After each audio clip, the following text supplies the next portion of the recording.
back to Up Early with Love Babs Love Talk on Babs Rose Ivy. Got a studio full this morning. Good morning, everyone. Everybody unmute themselves. Hey, Shelly. Good morning. So good to see Oh, you. nice to see you. This is the only way to do radio, like, and people are in different places because y'all don't want to be traipsing in the blizzard because this is a That's it. full blizzard. Hey, Rod. Hi, Beth. Hi. How are y'all? Good morning. Good Good, very morning. good. Good morning.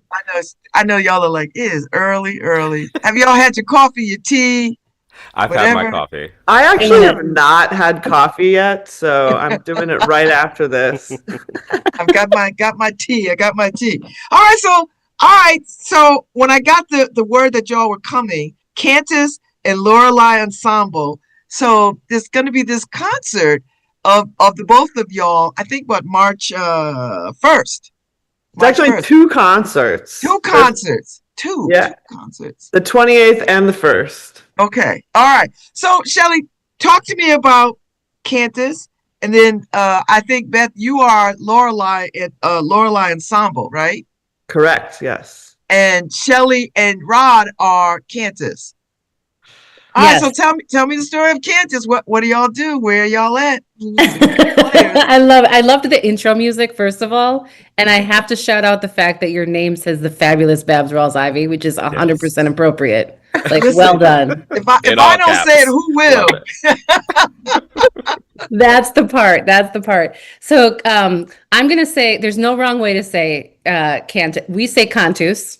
You Oh, can say okay. You say however you want to say it. No, It's all good. you tell me the right way. I'll say it however way you say it. Cantus. Cantus has been, it's a vocal ensemble that was started in Minnesota, where we have been, on the front lines of democracy here for the last 2 months. Mhm. And Woo! right.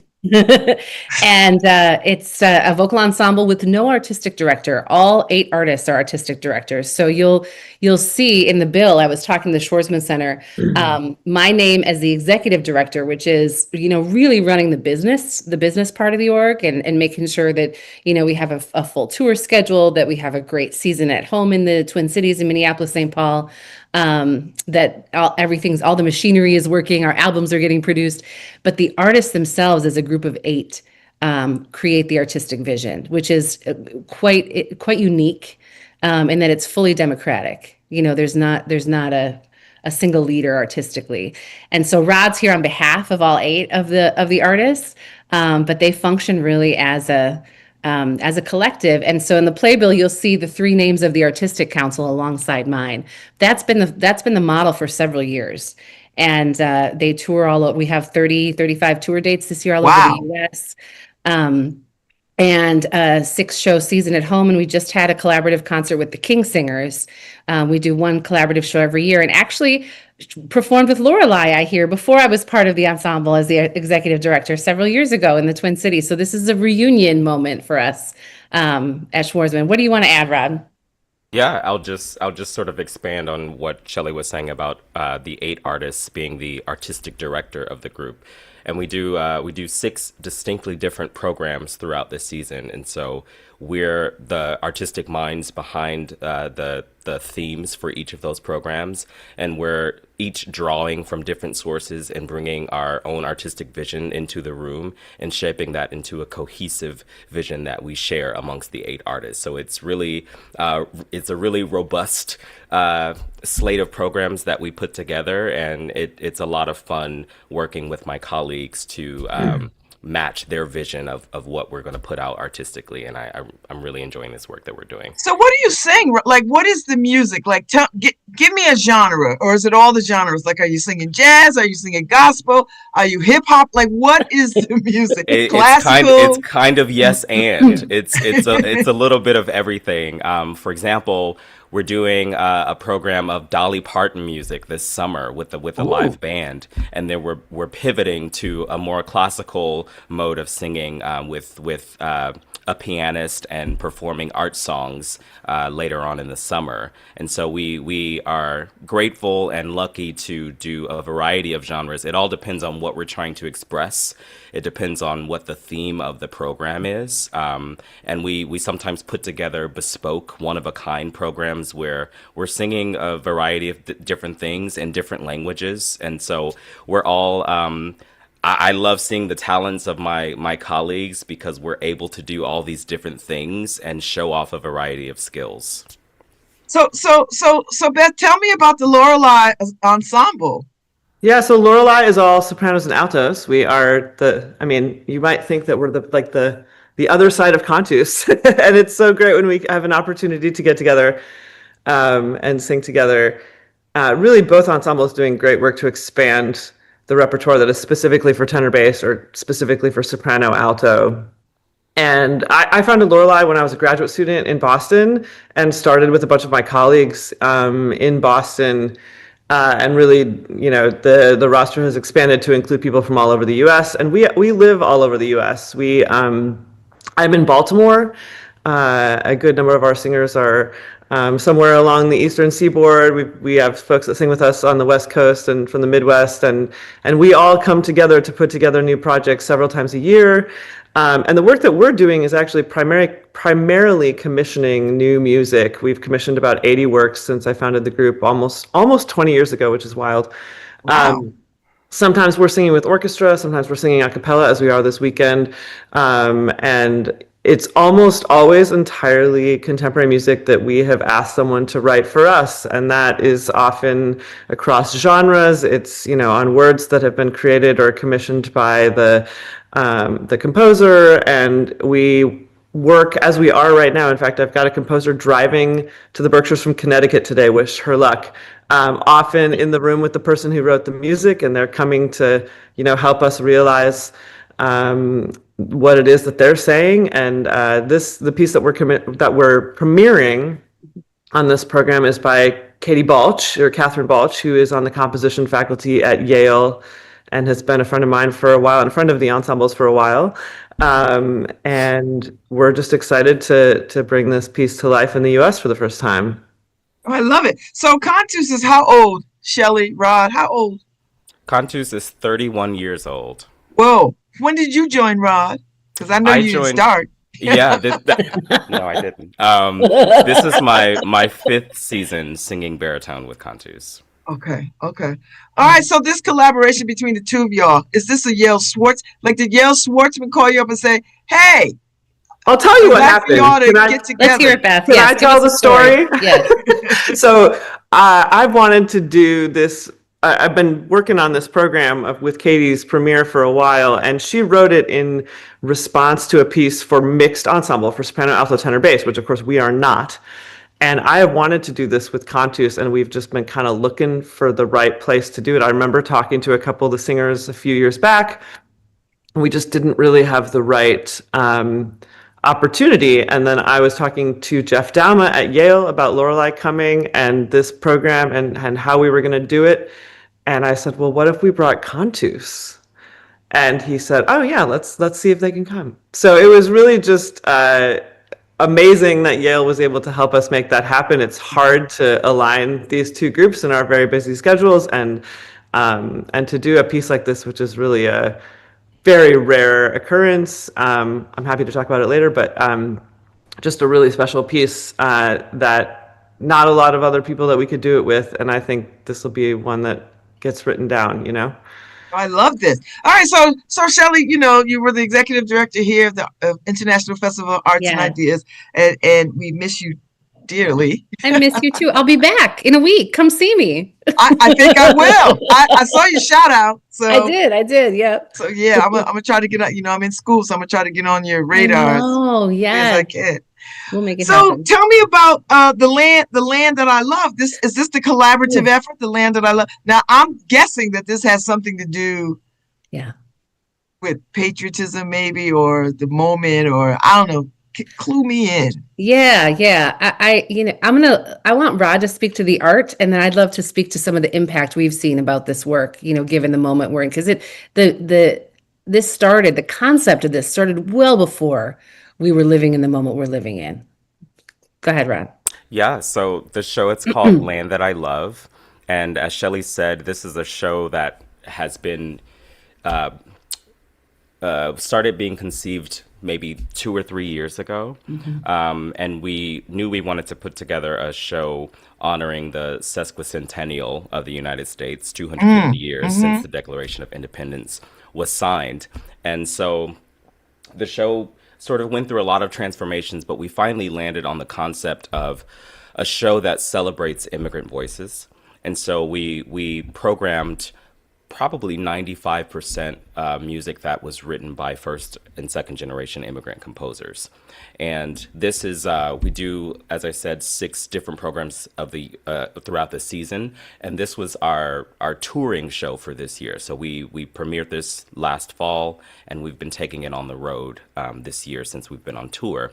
And the recent things that have been going on politically have caused us to sort of shift our focus in this show, and we've made it a little more pointedly focused on making sure that we are uplifting immigrant voices. It's a very joyful, up-feeling show, but we wanted to sort of put in this message specifically I do the opening speaking point of the show, and I'm emphasizing very emphatically that in a time where immigrant voices are being systematically and violently dismissed and marginalized and silenced, we feel that it is very important to us to uplift those voices and celebrate the richness of cultures here in America, and how immigrants have defined our cultural life and have genuinely made this country great. We know that phrase has been co-opted for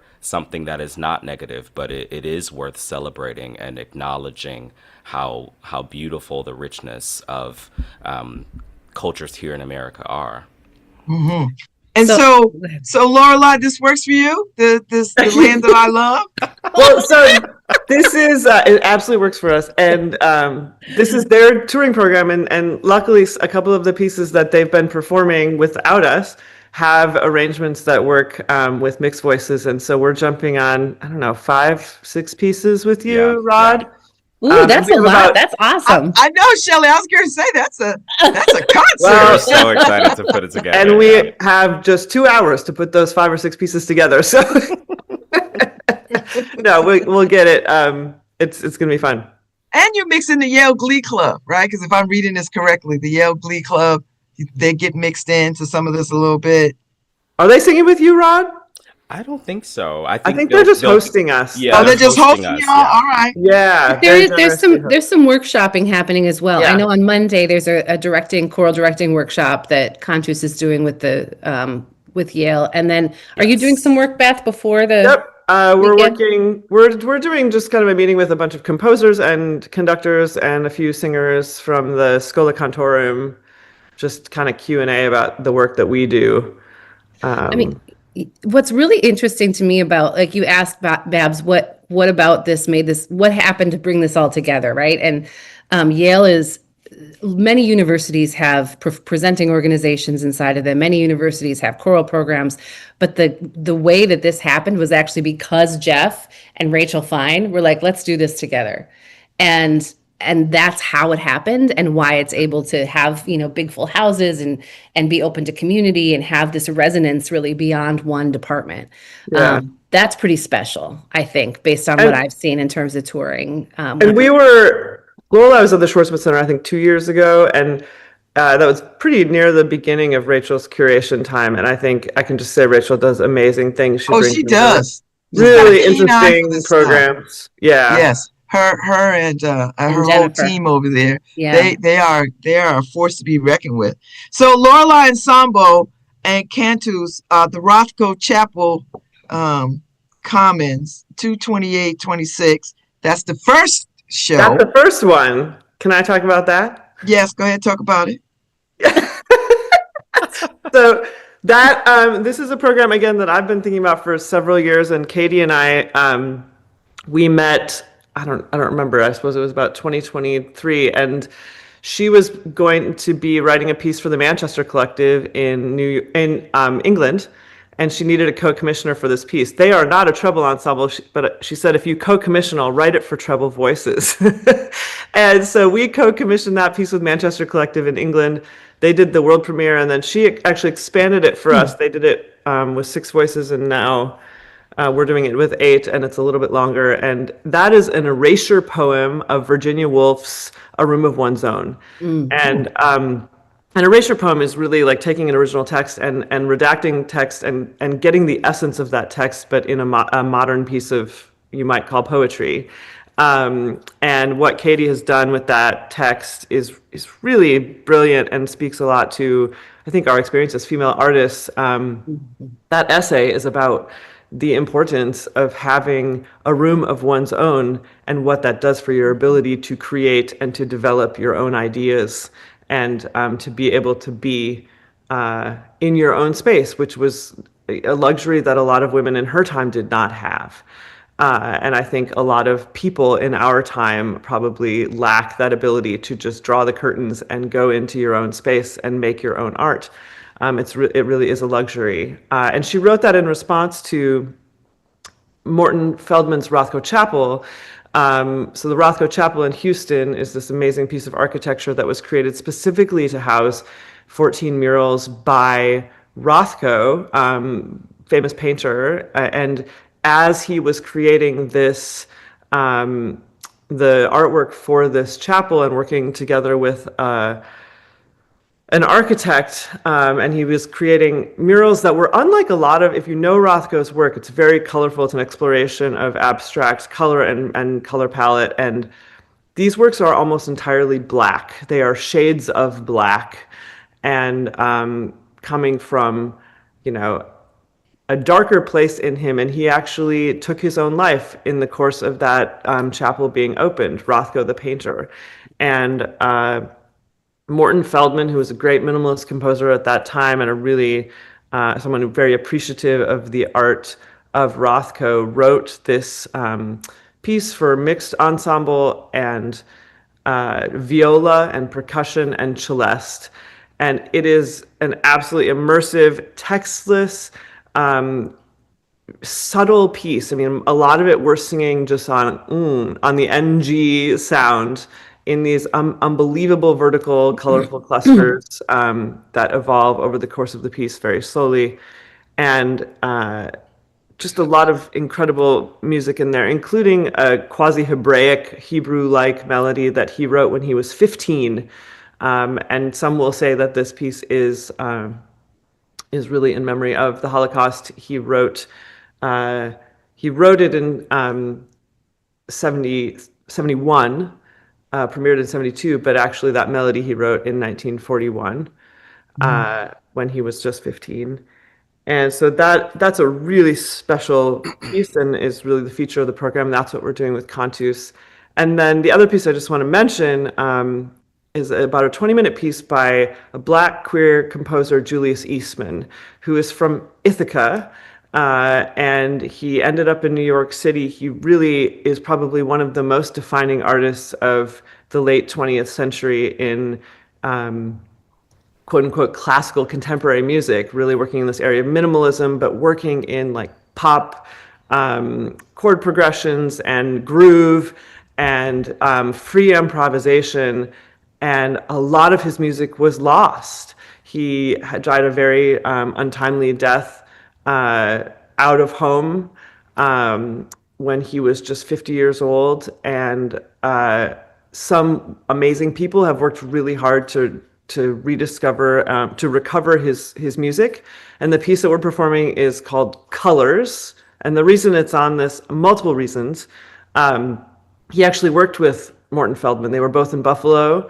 I found a picture of them like riding in a train together. He studied with him at a summer program. There's definitely influence going on. These pieces are just 2 years apart, and yet what Eastman is doing is somewhat theatrical. The score is graphic.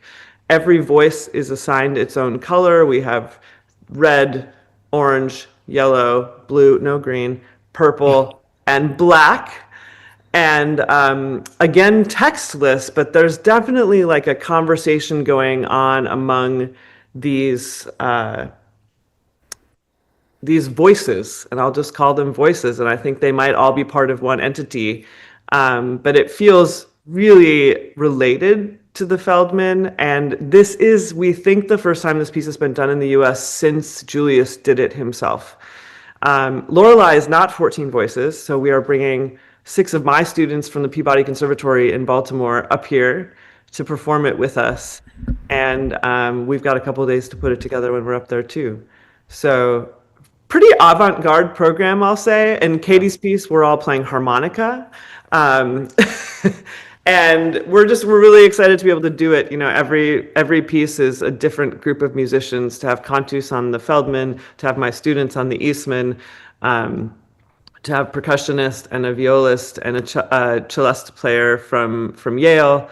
It's a really special program, and probably one we will only do this one time unless we get lucky and someone else is going to bring it. We'll do Katie's piece many times because we've commissioned that, but this is a special one to put together, and only possible because the Schwartzman Center and the Glee Club were interested to put it on and help us bring all these musicians together. It's very cool. This is exciting. So, all right. So that's a concert, the 28th. Mm-hmm.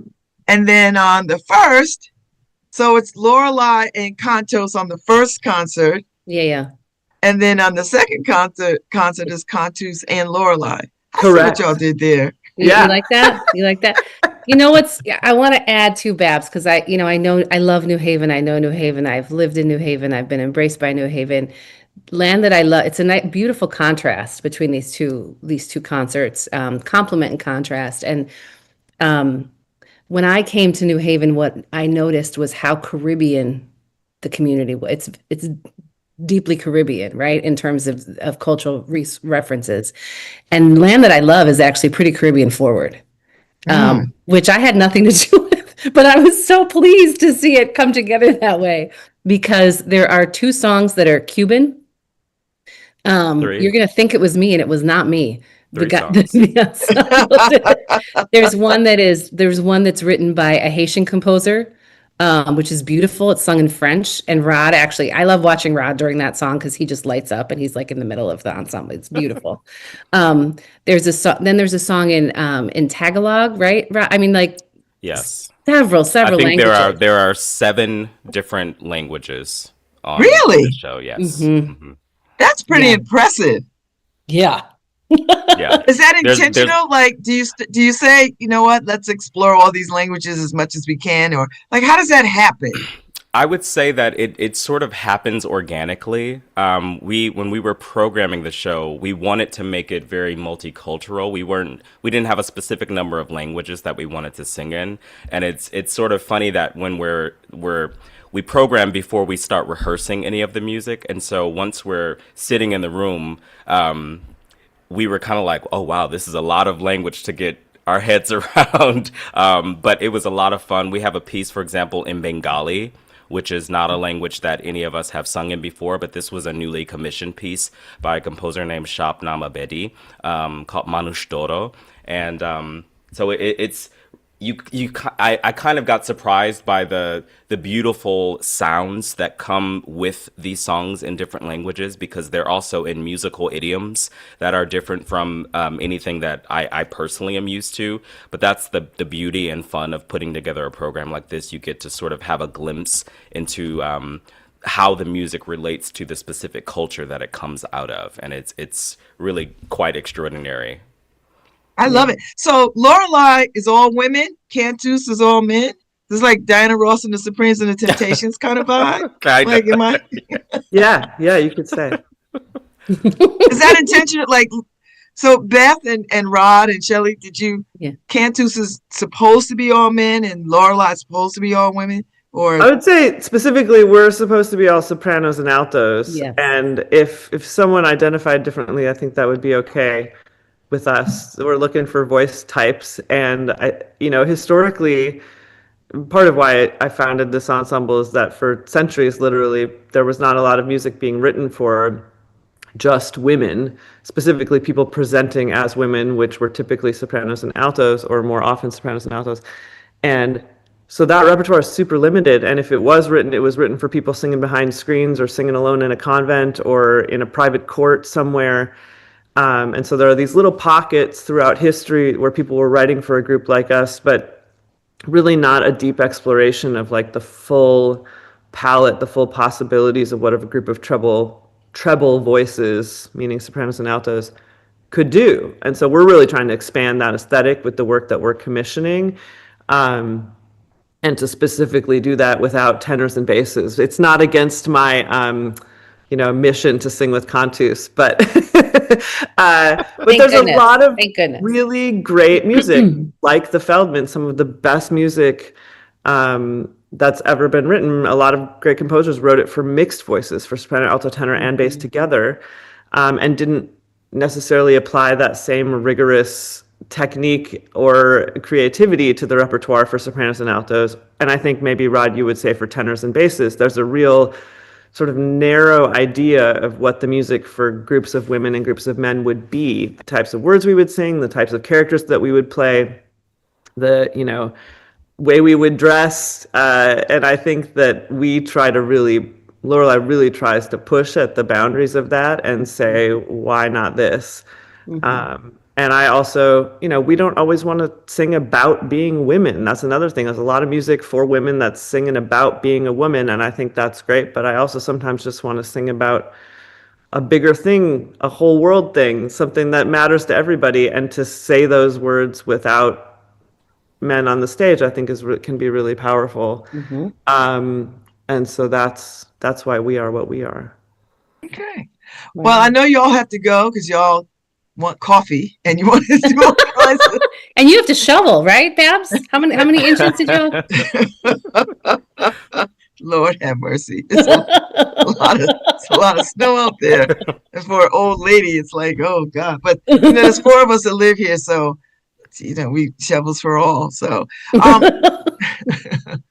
so how before I let you go, where are y'all going next? Like, how vigorous is this touring schedule? And do you get some breaks? And do you get some downtime? And do you teach? Do you do other things? Like, what else do you do? Well, not what else do you do, but in addition to doing this love project, what other things have your attention? I would say that for Cantus, we are a full-time ensemble, and so we do about 40 to 50 shows here in the Twin Cities, and then we're touring for about 80 days out of the year. And wow. We also have a really robust educational component of the organization, and so we're going. We have a high school residency program and we pick one high school in the Twin Cities metro area, and so we're going into the classroom and working with young singers. And we also, when we're on tour, we're working with university choirs. And so this next tour, we're going to Arizona actually on Wednesday, and then we're hopping over to New Haven to do our performances at Yale, and then after that we'll be in San Antonio, followed by Massachusetts. So we're kind of this in is our like a zigzag. Yeah, we're in our heavy touring season at the moment. Gosh. And Beth?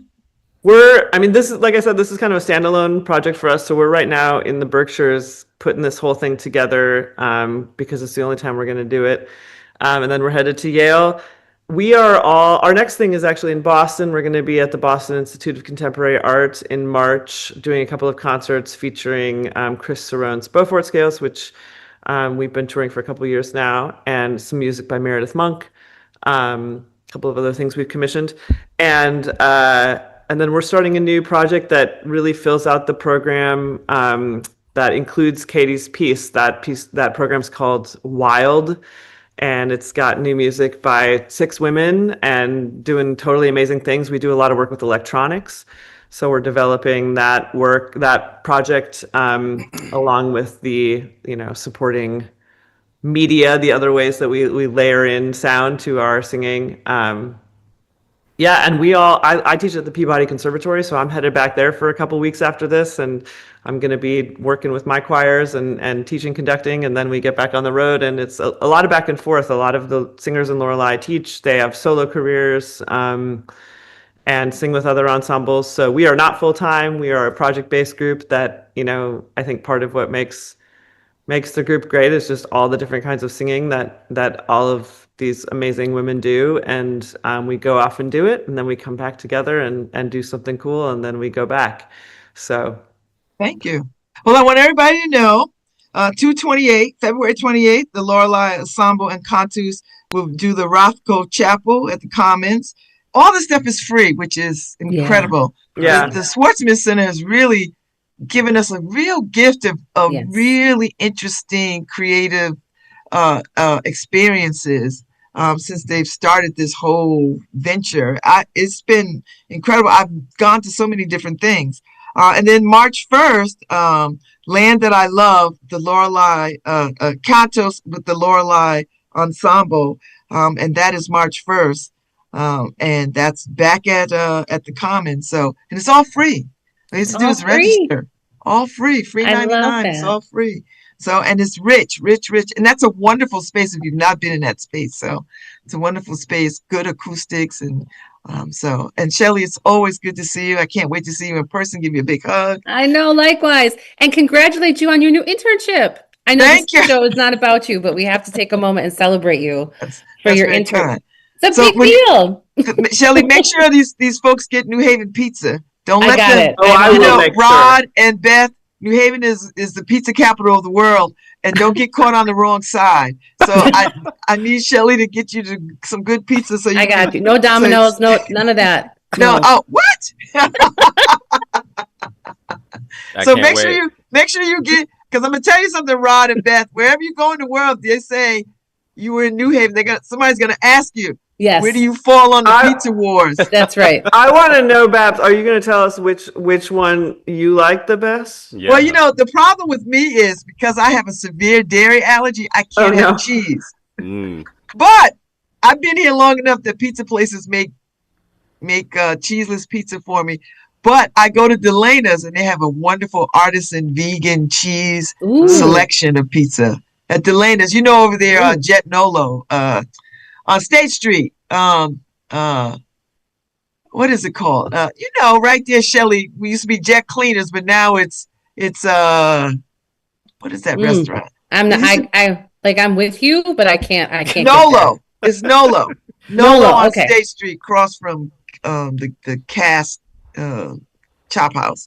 So yeah. So if you yeah. So get you some pizza. The Get you some Trinity is Modern, Yes. Pepe's, Sally's. Yes. Sally's, That's yes. the great Trinity. But there's some upstarts like Bar and Yep. you know, and some other No, places. yeah, that I think you need. Yes, we. I'm glad you brought that up because I would be in trouble if we left New Haven and they had not had. Oh, they something. you gotta pick one and Yeah. just go and say, so they can say they had New Haven pizza. Seriously, That's it's a real thing, Rod and Beth, around the world. I've had I believe Pepe's. you. I'm a can't Pepe's wait. Yeah. fan. Oh, you've had Pepe. Oh, so you already good. You I picked know. a side. I go modern. I'm modern. I'm a modern Well, gal. I might have Alright. to try a modern as a contemporary Yeah. musician, you know? All right. My So son Rod, likes make Sally. sure Yeah, Rod, you're on. do not leave this city without having some pizza. I Have won't. somebody run you some pizza. So thank y'all for getting up early this morning. It was a pleasure talking to y'all. I can't wait for these concerts. I know they'll be wonderful. They'll be well attended and a real artistic gift to the city. So thank y'all. Thank you for having us. I'll see y'all soon. Now go get your coffee. You will do. You're up now. Thank you, Harry.